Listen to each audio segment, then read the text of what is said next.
Okay.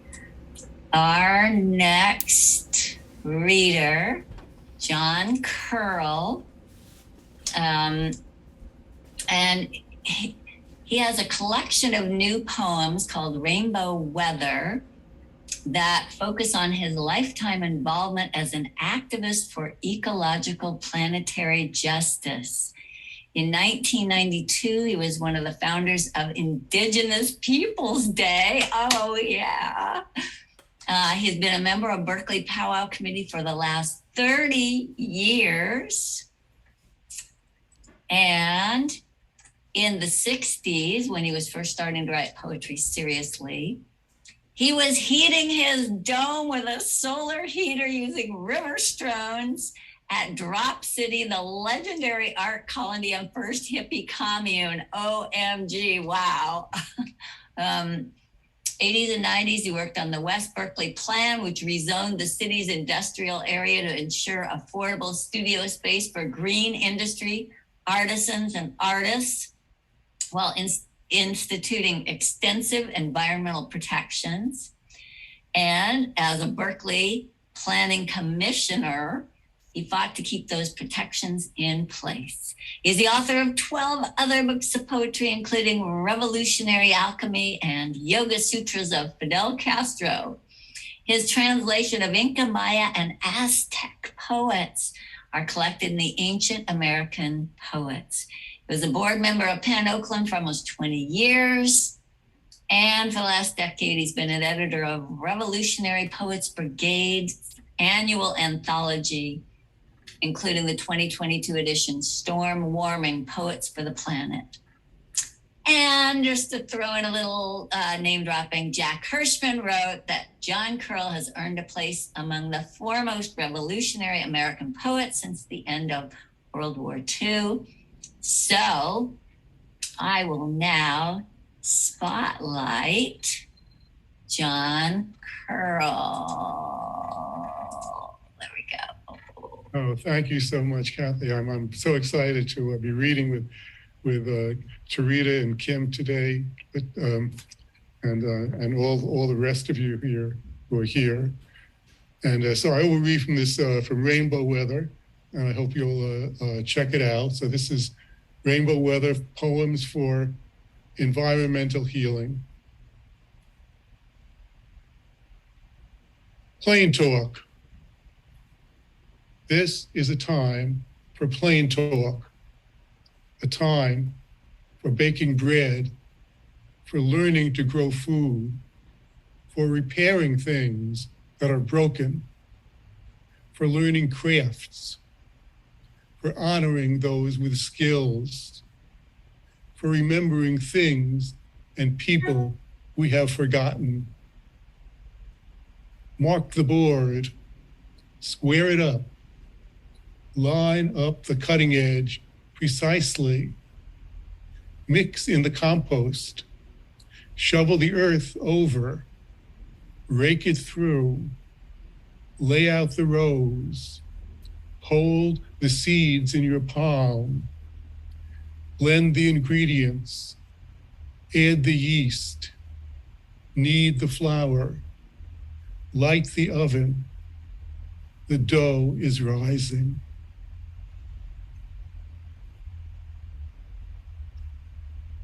The purpose of mirrors. That grooved, indented space between your nose and your upper lip, that place you can't see without looking in a mirror, is called your philtrum. From the Greek, philtro, meaning love potion. The ancient Greeks considered it a very erogenous zone and also called it Cupid's bow.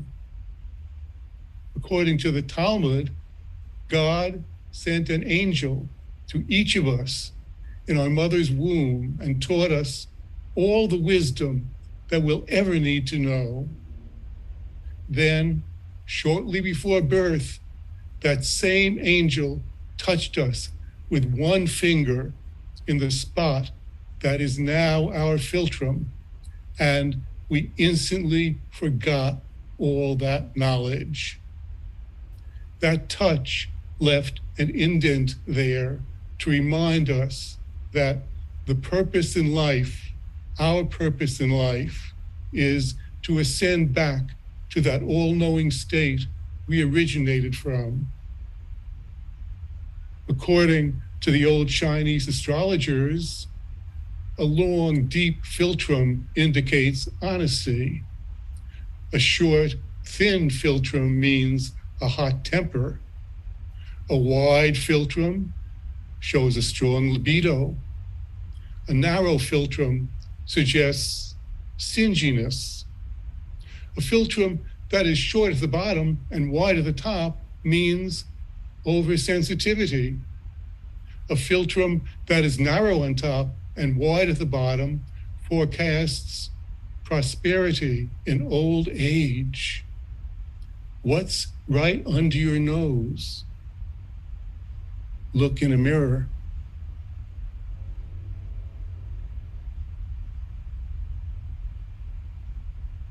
Making the invisible visible.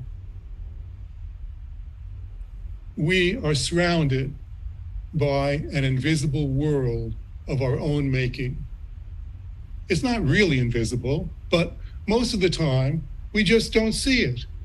As we move through the world, our minds grow so accustomed to the appearances that day to day, the extraordinary comes to look ordinary, as if we had scales on our eyes, or we're looking through a dark veil, and we no longer see the full glory of this sublime living universe surrounding us, the world as it really is. In the same way, day to day, we grow so accustomed to the many bizarre customs of this society that most of the time their full strangeness becomes invisible to us, and thus the daily carnage of the system comes to appear as normal, as everyday human activities, as the natural order. I read it in the newspaper. I saw it on the news. The teacher said so. A woman's role is to acquiesce. A man's place is to agree. Landlords seem normal. Bosses seem normal. Homelessness seems normal. Cops seem normal. Pollution seems normal. Abuse seems normal. Racism seems normal. Sexism seems normal. Cheating seems normal. Revenge seems normal. War seems normal. Capitalism seems normal. Wage slavery seems normal. Murder seems normal. Destruction of the world seems normal. They've been doing it since forever, just everyday human activities. Blinded by the darkness, I woke up this morning, half sleepwalked to the window. The street is still out there. I'm still here in this place. Let the scales fall from my eyes. Lift the veil. Awake, arise. I am blinded by the glare while my eyes adjust, but now at least I see the healing light of reality.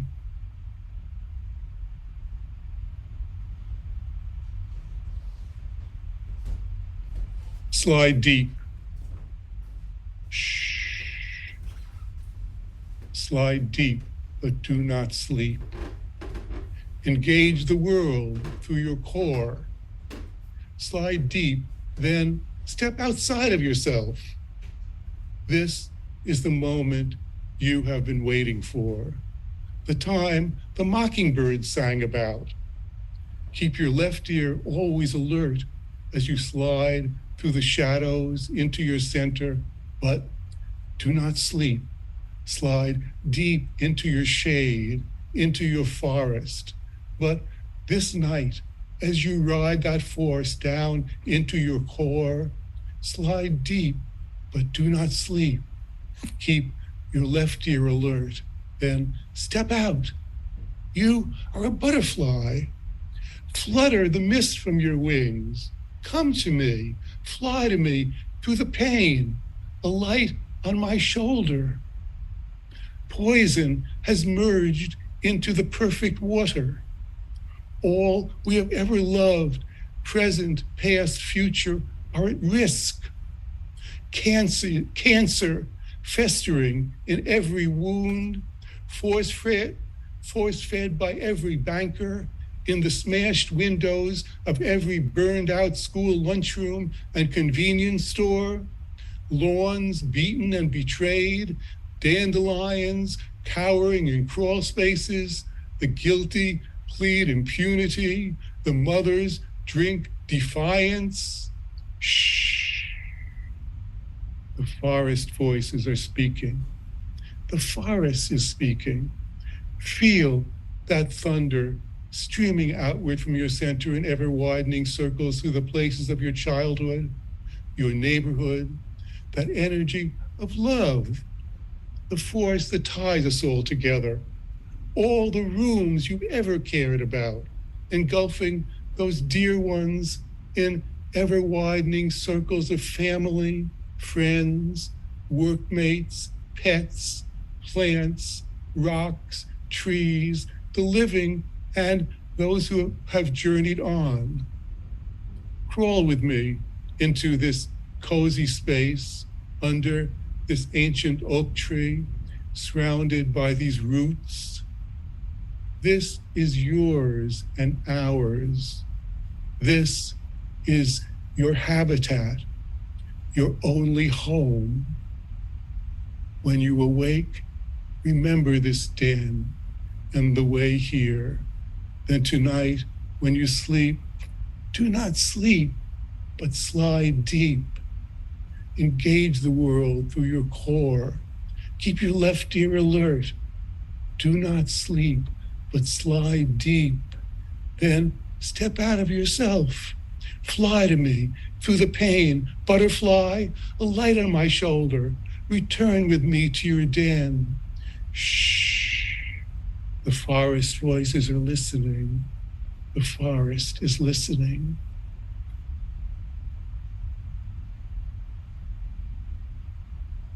Dunces.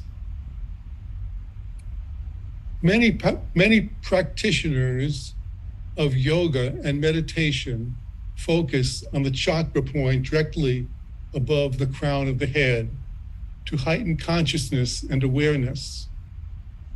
Speed readers focus on the same point to help them read faster and understand more. The conical dunce cap was invented by the medieval Scottish philosopher Duns Scotus to help students develop concentration by focusing on the point of the cap directly above the crown of the head. In the 1300s, the dunce cap became popular headgear among students and colleagues of Duns.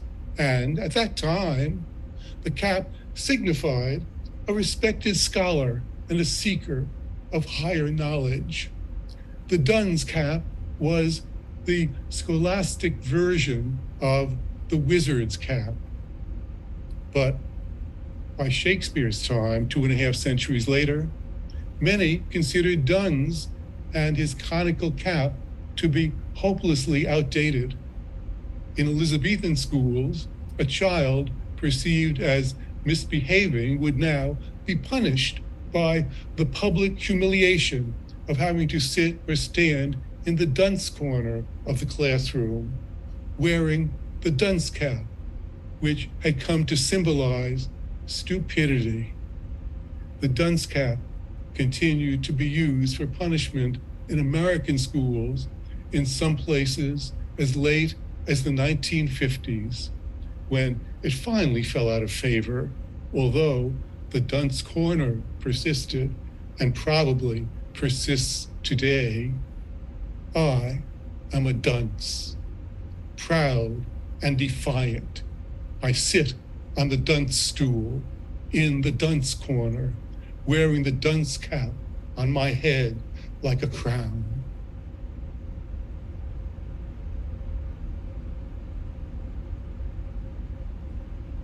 borders of the mind. The boundary between dandelion and rabbit, earthworm and soil, fish and water, seagull and wind, Ireland and Ulster, Juarez and El Paso, Gaza and Israel, Ukraine and Russia. Every mother dries her eyes while the birds fly over the borders. The boundary between wolf and wolf, lamb and lamb, wolf and lamb, stalker and stalked, victim and violator.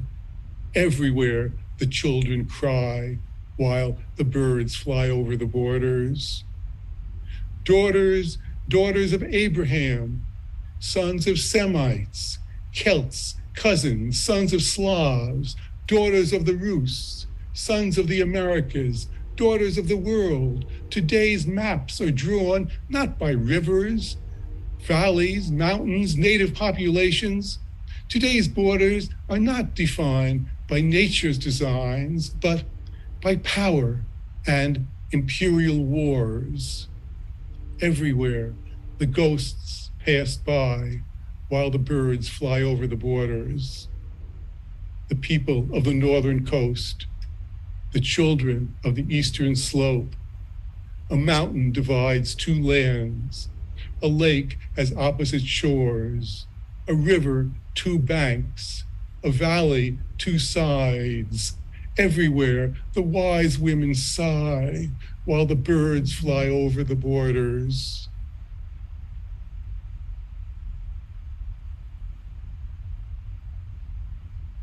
No fear. We walk these darkened streets, a time of shadows. Spies lurk everywhere. Secret societies overshadow. Hidden agendas pollute the air. False priests lecture. Hypocritical pieties. Professional liars conjecture about the finer nature of society. Doctors of philosophy debate and lay the bait over trapdoors, while grim reapers surround us, murky, endless, arbitrary wars. No fear, surmounting countless wasted hours. Hear the music of the flowers, dancing rhythms of the spheres. Shout truth to the dark powers beyond all deluded frontiers. No fear in the now and here. TV news, Chinese puzzles, every truth stood on its head. Turn my brain into puddles, make me long to stay in bed. What is really going on now? What their goals and motivations? Who is pulling all the strings? Why the banks and politicians all wear bling and gangster rings? Where are we supposed to turn now, betrayed by stooges and buffoons? Why have we all been praying to the dark side of the moon? No fear, surmounting countless wasted hours.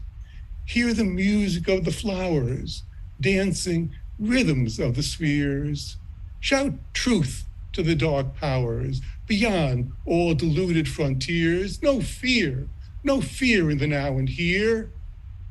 Futile to believe in, dangerous to speak your mind. Social justice attacked by demons, mincing words as evil shines, surrendering what we grieve for. Is this the best we can be? The sky unclear, but spring, a hopeless possibility? Are these the jaws we are all trapped in? Is there no home where liberation rings?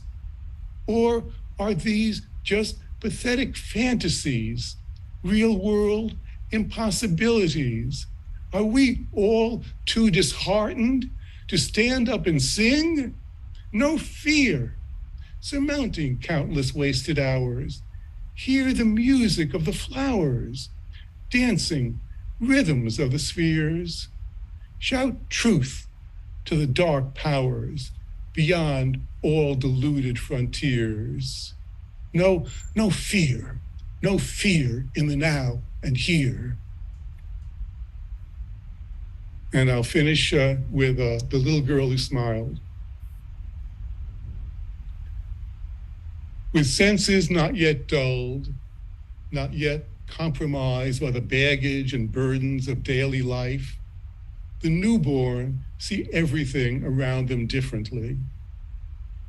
I was sitting alone at a table when the restaurant door opened and a toddler, still shaky on her feet, entered, holding Daddy's hand.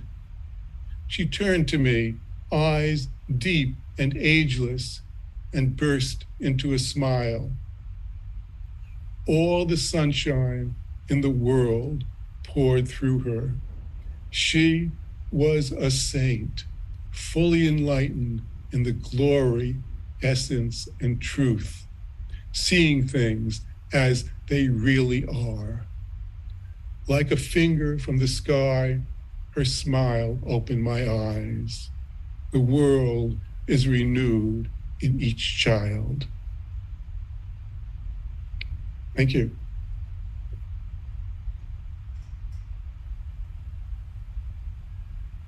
That was really nice.